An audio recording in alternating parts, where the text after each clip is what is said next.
Hi you guys, Haley here, and welcome to episode 3 of Music History with Haley. I hope you're enjoying it so far.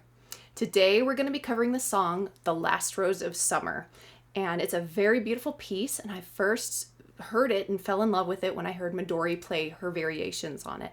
So let me go over a little bit of history, and then I shall play it for you on my violin.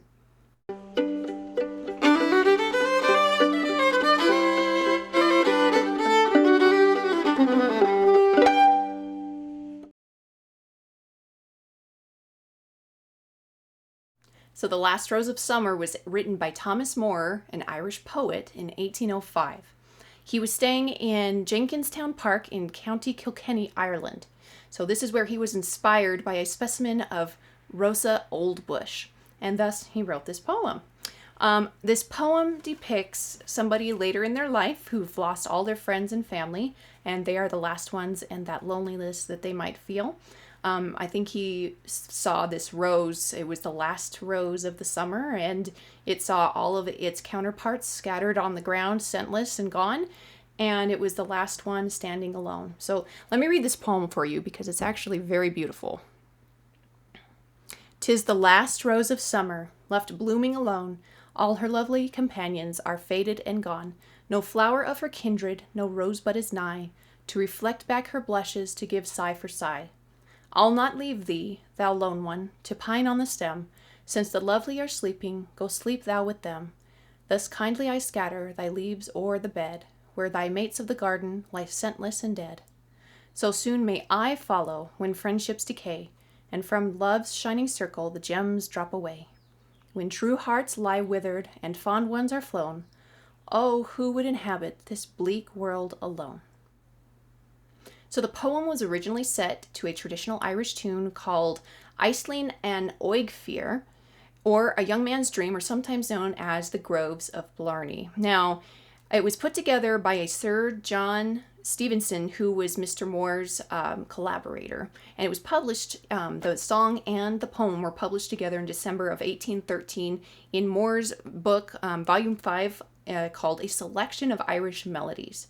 Now, the tune itself has a much earlier history, possibly originating with a James Oswald under the name St. Martin's Churchyard in 1751. This was a precursor to the song Castle Hyde, which no one exactly knows who wrote that tune. Some say it could have been a drunken cobbler. Others say it was a weaver named Barrett in 1790. But there was an Edward Bunting who collected the tune from a harper around 1792, and this was that piece. So we do know that it was it had survived and it was around during this period of time. So The Groves of Blarney was originally written 15 years after Castle Hyde had been written, as a parody, and it was written by a Richard A. Milliken in 1798 or 1799.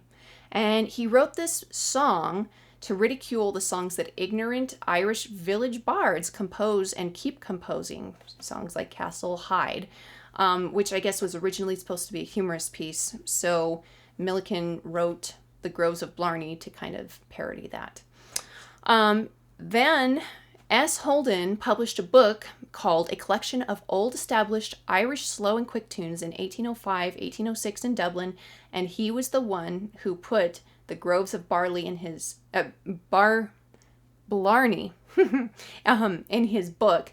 And then, of course, The Groves of Blarney was used by Moore for his poem, The Last Rose of Summer, which, surprisingly enough, Thomas Moore wound up using about 30 pieces from Holden's book altogether for various other projects that he worked on. One of the earliest recordings I was able to find of this song was by a Luisa Tetrazzini on March 17th of 1911. This recording was done in Camden, New Jersey, and she did sing it in English. The song itself, though, was extensively used in Friedrich von Flato's opera called Martha, which actually was first performed in 1847 in Vienna.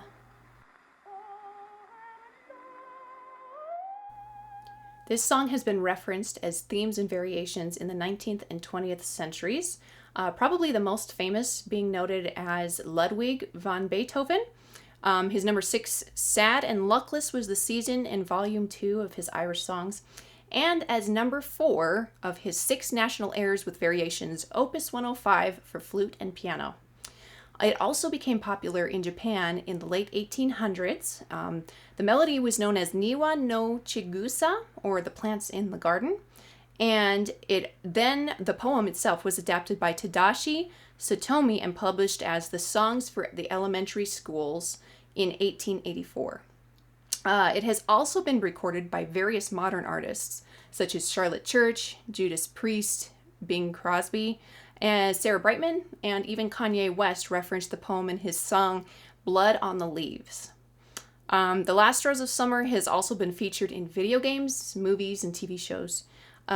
Probably the earliest movie was a silent film in 1920 called The Last Rose of Summer. It's also aired on shows such as I Love Lucy, Shameless, and even The Walking Dead.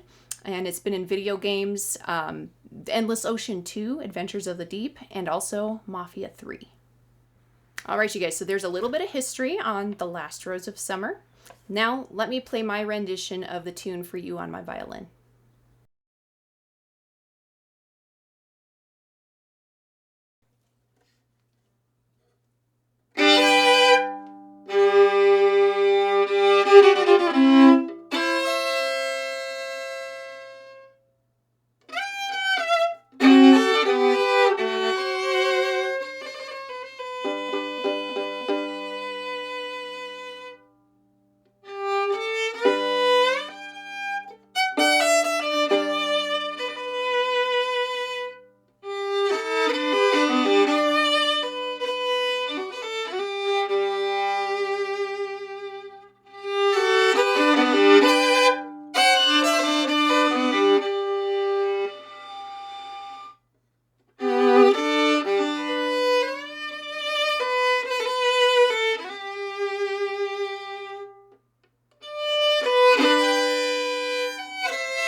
All right, there you go. The Last Rose of Summer. Really pretty piece. Okay, so don't forget to like my video, share my video, and subscribe to my channel if you haven't yet. And please follow me on Instagram, Twitter, and Facebook. Thank you, everyone. See you next week.